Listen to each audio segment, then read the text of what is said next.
প্রজনন দেবতা, বুঝেন তো? এই প্রজনন দেবতা হওয়ার কারণে বাউলদের যে কর্মকাণ্ড এগুলো সবগুলাই যৌনাচার কেন্দ্রিক ম্যাক্সিমাম। সেই জন্য ওই বাল মূর্তির নামানুসারে বাউল বলে এই বাউল ধর্মের লোকদেরকে বা বাউল দর্শন লোকদেরকে নামকরণ করা হয়েছে। কথা বুঝে আসছে? এই গেল বাউল শব্দের উৎপত্তি। সংক্ষেপে আমরা বাউলদের পরিচয় সম্পর্কে জানি, বাংলাপিডিয়াতে আছে। বাউল হলো লোক সম্প্রদায়ের একটা সাধন ভজন গোষ্ঠী, যারা গ্রামে গঞ্জে গান গেয়ে ভিক্ষা করে বেড়ায়। বাউলরা কোনো মসজিদেও যায় না, কোনো মন্দিরেও যায় না, কোনো ধর্মগ্রন্থে তাদের বিশ্বাস নাই। বাউলরা সাধারণত নারী পুরুষ মিলে যৌনাচার করে, এটাই হলো তাদের ধর্ম আর এটাই হলো তাদের সাধনা। এটা কার বক্তব্য? বাংলাপিডিয়ার বক্তব্য। শুধু বাংলাপিডিয়ার বক্তব্যই নয়, বাংলাদেশের বাউল বইতে আপনার একই কথা ডক্টর আহমদ শরীফের বইতে আরও স্পষ্ট করে একেবারে সরাসরি ডক্টর আহমদ শরীফের বইতে বলা আছে যে বাউলদের মূলত যে সাধনা, এদের কর্মকাণ্ড, এ সবগুলাই হলো মূলত যৌনাচার। বাস কি সেটা বিস্তারিত আমরা পরে আসছি। প্রীতিনী ভাইরা, এই বাউলদের সম্পর্কে আমরা এখন জানবো তাদের কিছু বৈশিষ্ট্য, তাদের কিছু কর্মকাণ্ড। শেষে গিয়ে তাদের ধর্ম নিয়ে বিস্তারিত আলোচনা করবো ইনশাআল্লাহ বিদিনিল্লাহ। বাংলাদেশে মুসলমানদেরকে একটা ধর্মের লোক মনে করা হয়, হিন্দুদেরকে রাষ্ট্রীয়ভাবে স্বীকৃত একটা ধর্মের লোক মনে করা হয়, হ্যাঁ, খ্রিস্টানদেরকে একটা ধর্মের লোক মনে করা হয়, বৌদ্ধদেরকে একটা ধর্মের লোক মনে করা হয়, নাস্তিকদেরকেও ধর্মীয় দৃষ্টিকোণ থেকে একটা গ্রুপের লোক মনে করা হয়। কিন্তু বাউলদেরকে আমাদের সমাজ রাষ্ট্র আমরা মুসলিম হিসেবেই জানি। কিন্তু আজকের আলোচনা থেকে আপনি পরিষ্কার হয়ে যাবেন যে বাউল এটা আলাদা একটা ধর্ম, এবং সেই ধর্মটার স্বরূপ কি এদের কখনো কখনো দেখা যাবে নাস্তিকদের সাথে মিলে, কখনো কখনো দেখা যাবে আপনার মুশরিকদের সাথে মিলে, কখনো কখনো দেখা যাবে যে মুসলিমদের সুরে তারা কথা বলে, জগা খিচুড়ি টাইপ। যাই হোক, বাউলদের যে সাধনা, আসেন তাদের কাজ কি, এই কাজ সম্পর্কে একটু জানার চেষ্টা করি। একটু আগে বলছিলাম যে বাউলদের মূল কাজ হলো যৌনাচারের মাধ্যমে ইবাদত করা, উপাসনা করা। কিরকম যৌনাচারের মাধ্যমে ইবাদত করা, উপাসনা করা? বাউলদের সমস্ত কর্মকাণ্ড হলো দেহকেন্দ্রিক, নিজের দেহকেন্দ্রিক। মাথা থেকে পা পর্যন্ত যে দেহটা আছে না, এই দেহটা নিয়েই সমস্ত ইবাদত বন্দেগী। মসজিদ না, মাদ্রাসা না, কোরআন না, হাদিস না, হজ না, জাকাত না, রোজা না, নামাজ না, কিচ্ছু না। সমস্ত ইবাদত বন্দেগী, সমস্ত সাধনা, সমস্ত ইবাদত উপাসনা সবকিছু হলো এই দেহকে কেন্দ্র করে। কথা বুঝে আসছে? এবং তারা বলে যে দেহই হলো পরম সম্পদ, আর দেহেই সৃষ্টিকর্তা আছে। দেহেই কি আছে? সৃষ্টিকর্তা আছে। ডক্টর আহমদ শরীফের হুবহু তার ভাষা হলো এরকম, কামাচার বা মিথুনাত্মক যোগ সাধনাই হলো বাউল পদ্ধতি। এবং এই দেহকে কিভাবে তারা সাধনা করে তার একটা স্বরূপ আসছে এই বইগুলাতে। যেমন বাউলরা আপনার তাদের একাধিক সেবা দাসী থাকে, কম বয়সী মেয়ে থাকে, এবং প্রত্যেক বাউলদেরই কমপক্ষে একজন সাধন সঙ্গিনী থাকে, মহিলা, যার সঙ্গে বিয়ে হওয়া জরুরি না, আরেকজনের বউ হতে পারে। আমি বলতেছি না, তাদের বই পুস্তকের কথা। পরকীয়া তাদের ধর্মে বৈধ, গাঁজা পান করা তাদের সাধনায় বৈধ। তো এই বাউলরা তাদের সাধনার পদ্ধতি হলো, একজন ব্যক্তি পুরুষে সাধনা করে, তার জন্য একটা মহিলা লাগে, এবং তারা মনে করে এই সাধনাটা কখন হয়? যখন এই পুরুষ এবং মহিলা ব্যভিচারে লিপ্ত হয় এবং তাদের অর্গাজম হয়, ঠিক ওই সময় নাকি সৃষ্টিকর্তা হাজির হয়ে যায়। বুঝে আসছে কথা? বাস, যত বেশি এটা করতে পারবে তত বেশি সে কি পারবে, সে সাধনা করতে করতে একেবারে সফল হয়ে যাবে। সিদ্ধ পুরুষ বলে তারা, সফল পুরুষ হয়ে যেতে পারবে যত বেশি সে এই যৌনাচার করতে পারবে এবং দেহ নিয়ে তথাকথিত সাধনা করতে পারবে। বাউলদের অনেক গান আছে যে গানের অর্থ আমরা জানি না। এদের একটা রহস্যের বিষয় হলো, এরা বলে একটা, উদ্দেশ্য না আরেকটা। আরবিতে এটাকে ইস্তেআরা বলে। বুঝে আসছে কথা? শব্দ বলে একটা, উদ্দেশ্য আরেকটা, খুব কৌশলে। সাধারণ পাবলিক বুঝতে পারে না। অনেক গান আছে আমরা এটাকে আধ্যাত্মিক মনে করি, অনেকে খুব গাই, টেলিভিশনে প্রচার হয়, আমরাও খুব গাই অনেকে, কিন্তু জানি না এই গানের অর্থ কি। তার ভিতরে এক দুইটা আপনাদের দেখাচ্ছি।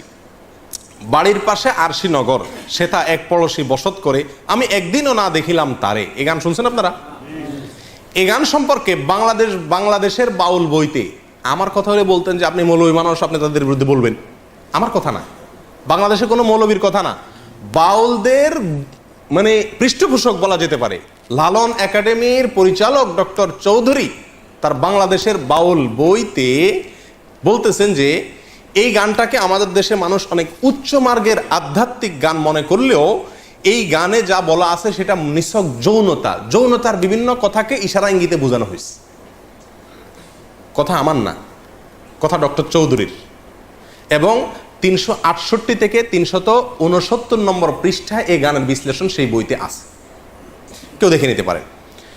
আচ্ছা, লালনের আরো বহু গান আছে, মানে আমি প্রায় সবগুলো কবিতা পড়ার চেষ্টা করছি আজ অনেক দিন থেকে, প্রায় 1.5 বছর থেকে চেষ্টা করতেছি নিয়ে পড়াশোনা করতে। তো যতগুলো গান আমার চোখে পড়ছে, যতগুলো কবিতা চোখে পড়ছে, তার বেশিরভাগ কবিতার সার মর্ম হলো যৌনতা, কিভাবে যৌনতা করবে, কিভাবে সাধন করবে, এগুলা পদ্ধতি বাস। আরেকটা কবিতা শুনেন, আমি কি সন্ধানে যাই সেখানে, মনের মানুষ যেখানে, আধার গড়ে জ্বলছে বাতি দিবারাতি নাই সেখানে, যেতে পথে কাম নদীতে। যারা বাংলা বুঝেন তাদেরকে ব্যাখ্যা করার দরকার নাই, কাম শব্দের অর্থ জানেন আপনারা শুদ্ধ বাংলায়? যেতে পথে কাম নদীতে, পাড়ি দিতে ত্রিবেণে, কত ধনির ধারা যাচ্ছে মারা, পৈড়ে নদীর তোর তুফানে, রসিক যারা চতুর তারাই নদীর ধারা চিনে, উজান্তরি যাচ্ছে বে তারাই স্বরূপ সাধন জানে। মনে হয় যে নদীর ঢেউটা বলা হচ্ছে, জি না। বিশ্বাস করেন এমন কিছু ব্যাখ্যা আছে এই সমস্ত গানের যেগুলো আমি আপনাদের সামনে খুলে বলতে পারবো না, আপনাদেরকে বুঝে নিতে হবে। আরেকটা গান আছে খুব জনপ্রিয়, আফসোসের বিষয়, বাংলাদেশের ক্লাস 9-এর শিক্ষার্থীদেরকে পড়ানো হয়, সিলেবাসের অন্তর্ভুক্ত। এই গানটা আমরা অনেকেই জানি এবং বলি নিজেরা। সেটা কি? সময় গেলে সাধন হবে না। এই গানটা জানেন আপনারা? শুনছেন এই গানটা? সময় গেলে সাধন হবে না। এই গানটার অর্থ ব্যাখ্যা এত নোংরা, এত নিকৃষ্ট, বিশ্বাস করেন যদি সেটা বলতে যাই তো মানে সোজা কথা আমাকে চরম নির্লজ্জ হতে হবে, এটা আমার দ্বারা সম্ভব না, আমি খুলে আপনাকে বলতে পারবো না এই গানের পুরো ব্যাখ্যা, তবে কিছু ইঙ্গিত দিব। শুনেন পুরো গানটা, শুনেন কবিতাটা শুনেন। সময় গেলে সাধন হবে না, দিন থাকিতে দিনের সাধন কেন করলে না, জানো না মন খালে বিলে মিন থাকে না জল শুকালে, কি হয় তারে বাদল দিলে শুকনা নদীর মোহনা, অসময়ে কৃষি করে মিশামিশি খেটে মরে, গাছ যদি হয় বীজের জোরে তবুও ফল তো ধরে না। এই গানের খোলাসা কথা আমি আপনাদেরকে বলি। বলা হচ্ছে যারা বাউল, যারা ফকির, যারা সাধনা করবে এদেরকে বলা হচ্ছে, আরে বেটা দিন থাকতে দিনের সাধন করলি না, সময় থাকলে সাধন করতে হবে, সময় চলে গেলে সাধন করে লাভ হবে না। সময়টা কি? মেয়েদের ঋতুস্রাব, এর আগের সময়টাকে বোঝানো হচ্ছে। ঋতুস্রাবের আগের মুহূর্তে সাধন করতে হবে, ঋতুস্রাব হয়ে গেলে, মাসিক হয়ে গেলে তখন সাধন করলে আর কাজ হবে না। এ হলো খোলাসা কথা, আর এর চেয়ে বেশি আমি আপনাকে ব্যাখ্যা করে বলতে পারছি না। এখানে এই গানে যে এই কথাটা বোঝানো হয়েছে, এটা তো আমি দাবি করতেছি মৌলবী না, এটা বাউলদের বক্তব্য, তারাই বলতেছে যে এই গানের এই ব্যাখ্যা। রেফারেন্স নেবেন, একটা একটা করে নেন। এই গানের সময়, সাধন, মিন, বীজ, কৃষি এসব শব্দ যৌনকর্ম সংশ্লিষ্ট বিভিন্ন পরিভাষা। লালন গবেষক নেয়ামত আলী এবং বাংলাদেশের নেয়ামত আলী বলেছেন, এটা আমার বক্তব্য না, লালন গবেষক বলতেছেন যে এই শব্দগুলো দ্বারা বিভিন্ন যৌনকর্মের বিভিন্ন মুহূর্ত, বিভিন্ন সময়, বিভিন্ন পরিভাষাকে বোঝানো হয়েছে। আর বাংলাদেশের বাউল বইতে 357 নম্বর পৃষ্ঠায় এই একই কথা বলা হয়েছে যে এই গানটা অনেকে মনে করে আধ্যাত্মিক গান, সময় গেলে সাধন হবে না, মানে আল্লাহর যাওয়ার জন্য এবার বন্দি করতে বলতেছে না, এখানে সেক্স করতে বলতেছে, যৌনচার করতে বলা হচ্ছে, জেনা করতে বলা হচ্ছে, এবং তার সময় বলা হচ্ছে কখন করতে হবে কখন করা যাবে না। আর এটাই খুব পরম, এটা ক্লাস 9-এ বাচ্চাদেরকে পড়ানো হয় আমাদের দেশে। এবং বাউল লালন পরিভাষা নামে একটা বই আছে, এই বইয়ের 80 নম্বর পৃষ্ঠায়ও এই গানের একই ব্যাখ্যা করা হয়েছে যে এটা পুরাটা যৌনতার কথা, কিন্তু আমরা সাধারণ মানুষ হয়তো জানিও না। আসেন সামনে। বাউল সাধনা সম্পর্কে আমাকে মাফ করবেন, এমন কিছু কর্মকাণ্ড তাদের আছে যেগুলো আমি না বললে আপনারা বুঝবেন না, বলতে হবে, আমাকে একটু বেহায়া হতে হবে। আমাদের দেশে মানুষ জানে না, অনেকে ম্যাক্সিমাম লোক। আমি ব্যক্তিগতভাবে লালনের আখড়া থেকে নিয়ে ফকিরদের বিভিন্ন আখড়া ঘুরে ঘুরে দেখেছি। আমি নিজের অভিজ্ঞতার কথা আপনাদের কাছে চাপিয়ে দিতে যাব না, তাদের বই পুস্তকের আলোকে বলবো। আমি জানার জন্য তাদের বিভিন্ন আখড়া আখড়া ঘুরেছি। এইবার দেশে গিয়ে আমি কুষ্টিয়াতে গেছি। আমার উদ্দেশ্য ছিল লালনের আখড়া যাওয়া, দেখা সেখানে, এবং শুধু শোনা কথা বা পড়া কথারও বিশ্বাস না করে নিজে চোখে দেখা। তাদের আখড়া যদি কেউ যেয়ে থাকেন, ফকিরদের তারা তথাকথিত জিকির করে যেগুলাতে, এগুলোতে আপনারা দেখবেন পুরুষের সাথে একজন নারী লাগে, অন্ধকার হইতে হয়, এবং গাঁজা তো প্রয়োজনই হয়, এবং বাকি কি কাজগুলো হয় সেগুলো বই থেকে শুনেন, আমার অভিজ্ঞতা থেকে না শুনে। দেখুন, বাউল ধর্মে পরকীয়া প্রেম জায়েজ আছে। আল্লাহর কসম, আমি নিজে যাচাই করে যশোরের এক গ্রামে গিয়ে সন্ধান পাইছি যে এখানে, এমনি অন্য কাজে গেছি, পরে শুনছি যে এখানে আপনার ফকিরদের আখড়া আছে। তো আমি দেখতে গেছি, একদিন না কয়েকদিন পরে জানতে পারছি যে এক মহিলা আছে, তার স্বামীও আছে, কিন্তু সবাই জানে এই মহিলা সারাদিনই জেনা করে তার ওই সাধন সঙ্গীর সাথে, বাউলদের সাথে। এবং কোন কোন মহিলার তো সংসার শেষ, আবার অনেক পুরুষও করে যারা বাউল। এটা তাদের ধর্মের গুরুত্বপূর্ণ কাজ, জেনা করা। সারাদিন জেনাটাই ইবাদত বাস। এবং জেনার মানে মূল মুহূর্ত যেটা, সেই মুহূর্তেই নাকি স্রষ্টা হাজির হয়ে যায়। প্রিয়দিনী ভাইরা, বাউলরা মনে করে, আপনারা হয়তো অনেকে প্রথম শুনছেন, শুনে রাখেন, বাউলদের দৃষ্টিতে মানুষের শরীরের বিভিন্ন রোগ বালাই বারো হওয়ার জন্য একটা বিরাট বড় ওষুধ হলো মেয়েদের রস পান করা। রস বুঝেন কি? না, রজ বলতে দুইটা জিনিস। এক হলো কুমারী মেয়ের প্রথম মাসিকের রক্ত,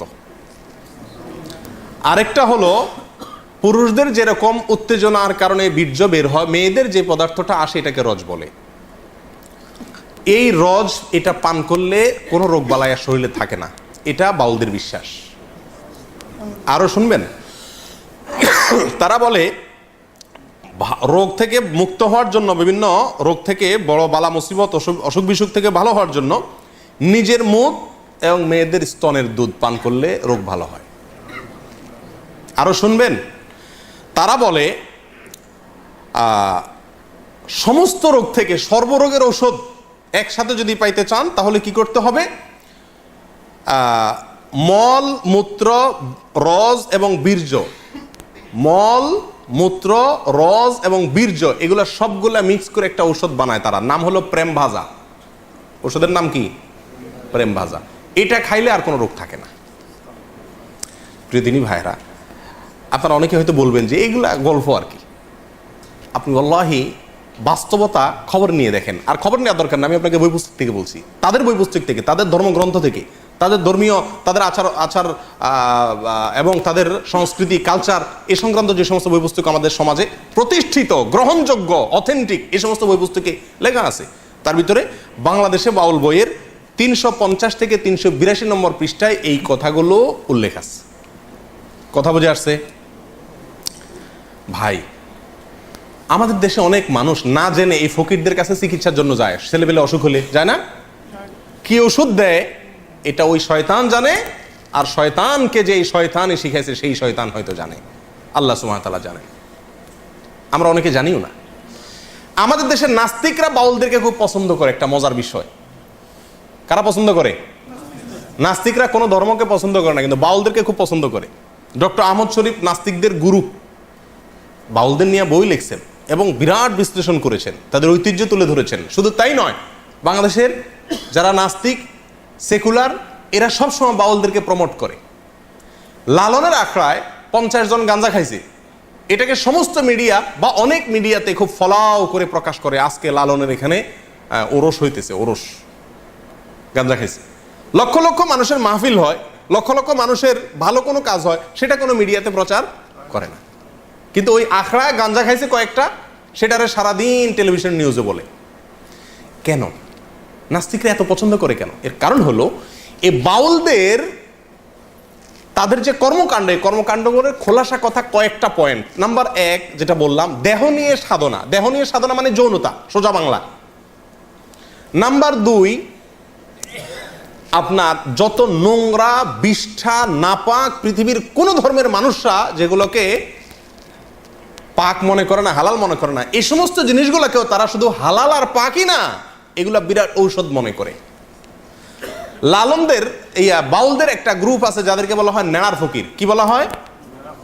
নেড়ার ফকির। নেড়ার ফকির, নেড়ার ফকির মানে বুঝেন? নেড়ার ফকির মানে হলো, নেড়া শব্দের অর্থ হলো যার কোনো ঘর সংসার নাই। নেড়ার ফকির মানে যাদের কোনো কি নাই, ঘর সংসার। ম্যাক্সিমাম বাউলদের কোনো বিয়ে হয় না, এরা বিয়েতে বিশ্বাস করে না। সাধারণ সঙ্গিনী হইলেই হলো, যে কারোর বউ হইলেই হলো, বিয়ের দরকার হয় না, এবং তারা বিয়ে করে না। তাদের মূল কথা হলো ইসলাম পালন করার জন্য মক্কাতে যাওয়ার দরকার নাই, মদিনা যাওয়ার দরকার নাই, আল্লাহ রাসূল সব এই দেহের ভিতরে আছে, শুধু দেহ নিয়ে সারাদিন পড়ে থাকলে চলবে। ধর্মীয় যত কর্মকাণ্ড, আচার অনুষ্ঠান, আমল, ইবাদতের কথা কোরআন সুন্নাহয় বলা আছে, এর কিচ্ছুর দরকার নাই। এগুলা সবগুলা নাউজুবিল্লাহ মানুষের বানানো। তাহলে কি করতে হবে? শুধু সারাদিন এই দেহ নিয়ে পড়ে থাকতে হবে, ঘর সংসার বাদ দিয়া মাতলামি করতে হবে, ভিক্ষা করে বেড়াইতে হবে, বাস, তাহলেই স্রষ্টাকে পাওয়া যাবে। এর ভিতরেই স্রষ্টা আছে, মানুষই স্রষ্টা, অন্য কথা বলতে গেলে। এ হলো বাউল ধর্মের খোলাসা কথা। নাস্তিকরা যেহেতু বাংলাদেশে মানুষের ধর্মীয় আচার, মসজিদ, মাদ্রাসা সহ্য করে না, এরাও একই। এই জন্য নাস্তিকরা এদেরকে খুব কি করে, পছন্দ করে। বাউলদের ধর্মে, বাউলদের বিশ্বাসে বৈরাগ্যতার বিরাট বড় অবস্থান। নবী সাল্লাল্লাহু আলাইহি সাল্লাম বলেছেন, লা রুহবানিয়াতা ফিল ইসলাম, ইসলামে কোনো বৈরাগ্যতা নাই। আল্লাহ সুবহানাহু ওয়া তাআলা কোরআনে কারিমে বৈরাগ্যতা, যে বৈরাগ্যতাকে আগের যুগের বিভিন্ন জাতিরা নিজেদের ধর্মীয় কাজের অংশ বানিয়ে নিয়েছিল, আল্লাহ সুবহানাহু ওয়া তাআলা তাদের সমালোচনা করেছেন। রুহবানিয়াতান নিবতাদাউহা মা কাতাবাল্লাহু লাহু। এই রুহবানিয়াত বা বৈরাগ্যতা, সংসার বাদ দিয়া ওই বৌদ্ধদের মতো এক কালার একটা কাপড় পরে, লম্বা চুল রেখে, গোসল নাই, পরিষ্কার নাই, নোংরা, আবর্জনা, ময়লা, এই অবস্থায় সময় পার করা, পাগলামি ছাগলামি করা, এটাই হলো জীবন। এটা বলে বৈরাগ্যতা। এই বৈরাগ্যতা আপনার বাউলদের গুরুত্বপূর্ণ একটা আপনার তাদের গুরুত্বপূর্ণ একটা কালচার হলো কি থাকা, বৈরাগী হয়ে থাকা। কি থাকা? তারা কোনো সমাজের সাথে মিশতে চায় না। বাউলদের জৈবিক প্রয়োজনে তারা সাধারণ সঙ্গীর সাথে মিশে, সেটা তো ঠিক আছে, ভিক্ষা করে খায়, সেটা তো, এবং তারা নিজেদেরকে বলে আমরা মুক্ত পুরুষ, আমাদের কোনো সমাজের কোনো বন্ধন নাই, আমরা সমাজের কোনো বন্ধন মানি না, যেমনে মনে হচ্ছে এমনি চলি, পাগলের মতো। বুঝে আসছে কথা?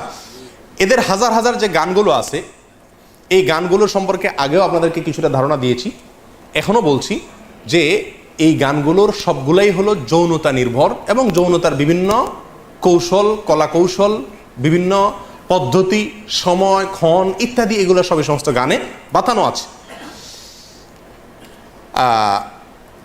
সুধীর চক্রবর্তী নামে বাংলাদেশে একজন লালন গবেষক আছেন, বাউল গবেষক আছেন। এই ভদ্রলোকের একটা বই আছে, এই বইটার নাম হলো গভীর নির্জন পথে। এই বইয়ের 14 নম্বর পৃষ্ঠার প্রথম সংস্করণে উনি লিখেছেন যে বাউলদের গান বুঝতে হলে তাদের পরিভাষা বুঝতে হবে। তারা বলবে একটা, উদ্দেশ্য আরেকটা, সাধারণ মানুষ সব কিছু বুঝে না। তো উনি উপমা দিতে গিয়ে বোঝাইছেন যে, যেমন আমাবস্যা মানে নারীর ঋতুকাল, যখন মাসিক হয় ওইটার আমাবস্যা। লালনদের কোনো গানে যদি আমাবস্যা হয় তাহলে বুঝবেন নারীর ঋতুকালকে বোঝানো হচ্ছে। বাঁকা নদী মানে হলো স্ত্রীর যৌনি, কুমারী মানে কাম, লতা মানে সন্তান, চন্দ্র সাধন মানে হলো মলমূত্র পান। এরকম তাদের বিভিন্ন ভাষা আছে, পরিভাষা আছে। এগুলো আমার বক্তব্য নয়, সুধীর চক্রবর্তীর বক্তব্য। বইয়ের নাম গভীর নির্জন পথে, পৃষ্ঠা নম্বর 14।